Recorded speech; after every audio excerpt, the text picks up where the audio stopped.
Le ministère des Affaires sociales, Action humanitaire et solidarité nationale, convention partenariat, a organisé un atelier de validation de l'étude portant développement du cadre légal, réglementaire et opérationnel du registre social unique et des programmes des filets sociaux en RDC sur financement du projet STEP 2, deuxième financement additionnel de la Banque mondiale. La cérémonie officielle a commencé avec l'hymne national.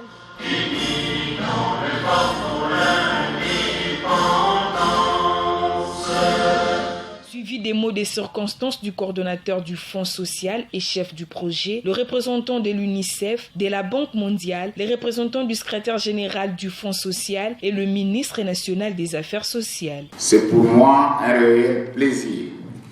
que de prendre la parole ce jour devant cette assemblée à l'occasion de la tenue de l'atelier d'ouverture des travaux de validation du rapport de l'étude portant développement des cadres légaux, réglementaires et opérationnels du registre social de la République démocratique du Congo et des programmes des filets sociaux. En effet, la présente activité s'inscrit dans le cadre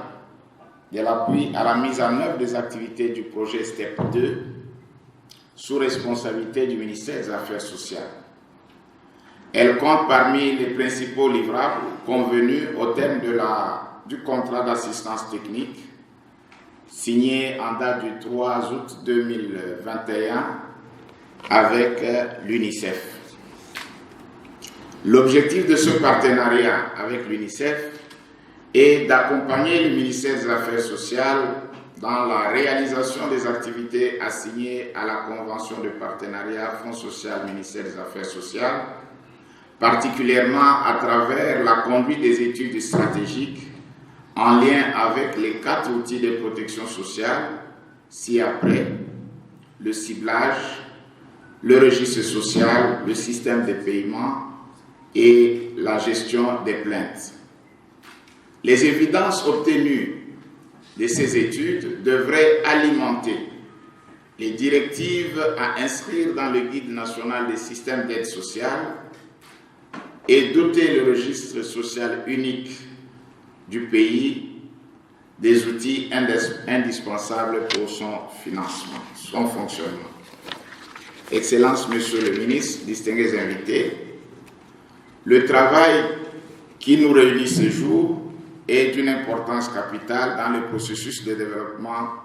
du RSU de la RDC. Le cadre légal et réglementaire est un outil indispensable au fonctionnement du RSU. Sa mise en place devrait contribuer à protéger avant tout les bénéficiaires des programmes sociaux d'une part et à faciliter le travail des organisations impliquées d'autre part. Le cadre légal permet en outre de garantir la redevabilité des acteurs et assurer leur adhésion, notamment au processus de mise en place et au fonctionnement du registre social unique. Pour votre gouvernement,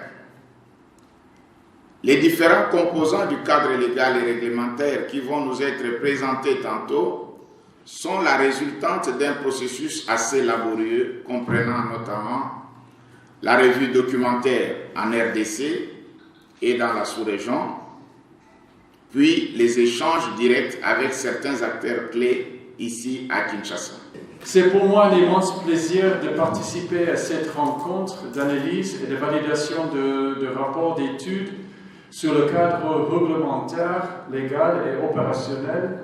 du registre social unique, le RSU, de la RDC. Ces cadres qui constituent l'un des piliers essentiels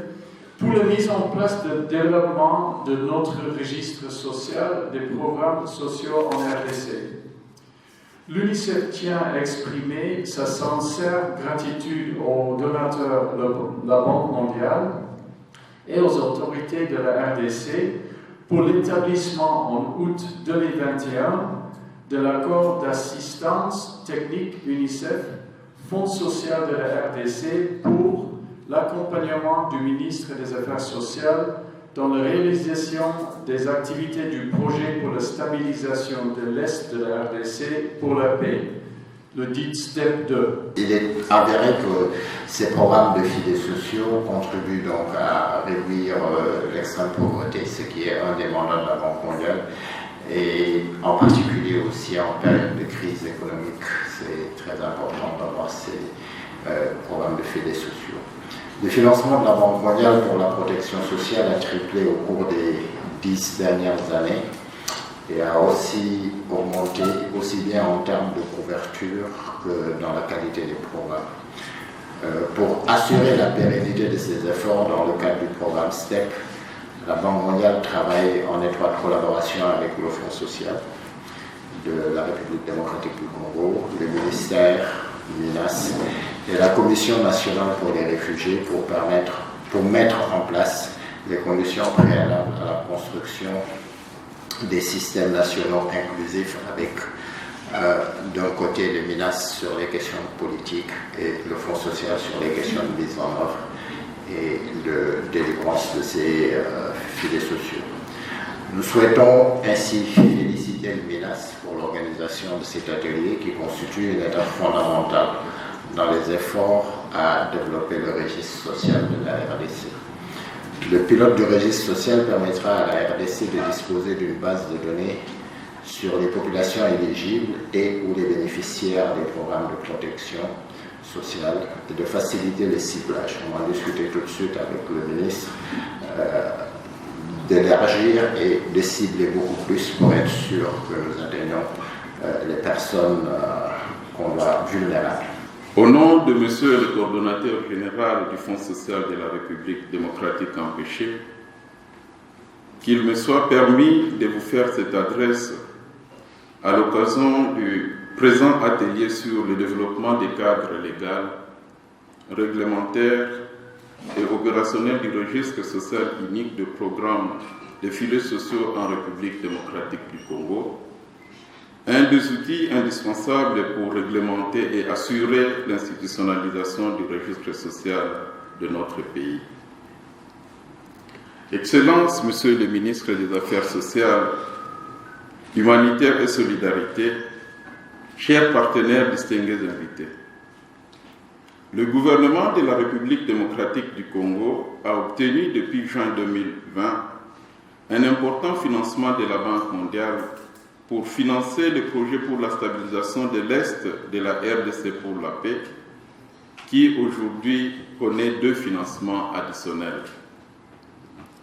Ce premier vaste projet de protection sociale sous la coordination générale du Fonds social de la République a pour objectif d'identifier, d'améliorer plutôt l'accès aux moyens de subsistance et aux infrastructures socio-économiques dans les communautés vulnérables du pays, d'établir les éléments fondamentaux du système des filets sociaux et de renforcer les systèmes nationaux de gestion des réfugiés. Le projet STEP est implanté dans 6 provinces, à savoir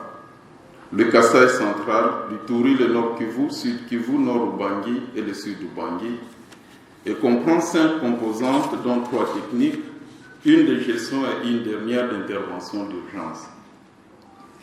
Les composantes techniques comprennent la construction et la réhabilitation d'infrastructures communautaires, un large programme de filets sociaux et un appui à la structuration du secteur social. Cependant,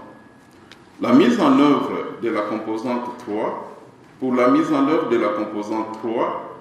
le ministère des Affaires sociales, Action humanitaire et solidarité nationale et le Fonds social ont signé en date du 23 décembre 2020 une convention de partenariat définissant les rôles et les responsabilités de chacune des parties et une équipe dédiée à la gestion au quotidien des activités dévolues à la dite convention est en cours de mise en place au sein du MINAS. Excellences, Monsieur le ministre, chers partenaires et distingués invités, fort de cette collaboration, le Fonds social de la République est responsable des activités de la Convention approuvée dans le plan de travail annuel, de la mise à la disposition des moyens logistiques nécessaires et de l'appui institutionnel aux MINAS, notamment pour renforcer la gestion du projet, y compris la gestion fiduciaire. Je voudrais avant toute chose m'acquitter d'un agréable devoir,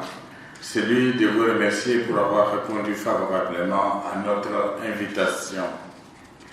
Tout en m'associant aux différents mots prononcés par les personnalités qui m'ont précédé, je voudrais aussi à mon tour remercier particulièrement la Banque mondiale pour l'accompagnement technique et financier de l'ensemble des activités relatives au développement du registre social unique de la République démocratique du Congo et particulièrement pour avoir permis l'organisation des présentes assises. J'associe à ces remerciements les efforts et les contributions substantielles du Fonds social de la République démocratique du Congo et de l'UNICEF, respectivement pour le partenariat positif scellé entre nos institutions et l'accompagnement technique des différentes phases de cette étude, depuis la phase de recrutement du consultant jusqu'à la supervision au jour le jour des travaux de l'étude qui ont abouti au projet de ce jour. Il s'agit du cadre légal et réglementaire du registre social unique qui vous sera présenté tout à l'heure.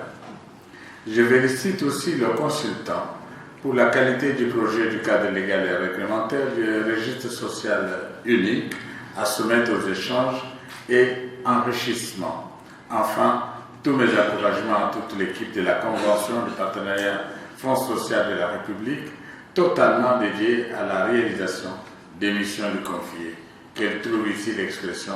de ma reconnaissance renouvelée. Mesdames et messieurs, distingués invités, vous vous souviendrez qu'en date du 21 juin dernier, à la faveur de la présentation solennelle du système d'information et de gestion du registre social unique de la République démocratique du Congo et de son application mobile, ainsi que du rapport de l'étude sur la cartographie interactive des prestataires de services de paiement et analyse des risques de fraude, d'erreurs et de corruption dans la salle Salonga de l'hôtel Memling, j'avais annoncé de prochaines rencontres autour des enjeux du registre social unique de la République démocratique du Congo en cours de développement. Ce jour, il sera question du cadre légal et réglementaire du registre social unique des programmes de filets sociaux développés en République démocratique du Congo. En effet, le développement du cadre légal et réglementaire opérationnel demeure l'un des grands défis du développement des registres sociaux dans le monde pour des raisons évidentes suivantes. Primo, disposer d'un tel cadre légal et réglementaire approprié permet l'institutionnalisation du registre social unique comme outil institutionnel de ciblage des populations pauvres et vulnérables éligibles aux allocations des projets et programmes de protection sociale. Ce dispositif confère une garantie au registre social unique pour toute sa conformité avec les textes légaux du pays, mais aussi une garantie pour sa pérennisation et son ancrage au niveau national. Secondo, le cadre légal et réglementaire permet l'établissement de partenariats multi-acteurs autour du registre social unique. C'est un gage de succès du processus de développement du registre social unique. Au-delà du partenariat, les protocoles garantissant la confiance entre partenaires. En d'autres termes, le cadre légal et réglementaire permet de garantir de parfaite collaboration basée sur le respect des rôles et responsabilités des différentes parties prenantes. Les bénéficiaires fournisseurs et utilisateurs de données, les législateurs, etc., ainsi que la redevabilité des acteurs et leur pleine adhésion au développement, au fonctionnement et à la performance du registre social unique. Tertio, le cadre légal et réglementaire que nous allons approuver aujourd'hui permettra d'assurer la conformité du dispositif du registre social unique avec les textes nationaux et internationaux dans le cadre de la protection des données à caractère personnel. Mesdames et messieurs, distingués invités, avant de clore mon propos, j'aimerais relever que la solennité de cet événement est un motif de fierté en raison des avantages que procurent les différents produits sous examen réalisés dans le cadre de la présente étude. Il est donc important que nous travaillions main dans la main pour aboutir à bon port dans la réalisation des prochaines étapes, notamment la finalisation des projets de textes, la relecture par des organes législatifs en République démocratique du Congo, le suivi et le lobbying pour l'accélération de leur signature ou promulgation, l'organisation du lancement officiel du registre social unique et la cérémonie de signature des conventions de partenariat avec les différents acteurs. Je n'anticipe nullement sur la qualité des réflexions et des travaux pour l'analyse et la validation du rapport d'étude que vont suivre et que vous allez devoir approuver. Sur ce,